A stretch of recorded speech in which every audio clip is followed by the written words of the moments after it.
আসসালামু আলাইকুম। Hi guys, আলহামদুলিল্লাহ অনেকদিন পর একটা স্বপ্ন পূরণ করলাম।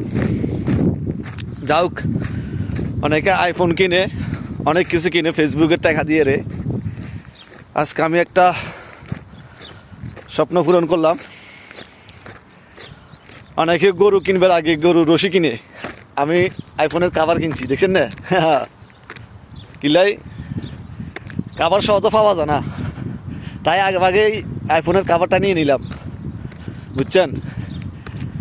মানে মার্কেটে আইফোনের কাভার চলে এসেছে, এখনও মোবাইল আসে নাই। মোবাইল আসলে আমি মোবাইলটা নিয়ে নেব, আইফোন। তো সবাই দোয়া করবেন যাতে তাড়াতাড়ি শীঘ্রই আমি আইফোন কিনতে পারি, ঠিক আছে না? মানে প্রায় 4 রিয়াল দিয়ে কাভারটা নেওয়া হয়েছে। ওকে, সবাই দোয়া করবেন যাতে আমার স্বপ্নটা পূরণ হয়। ওকে।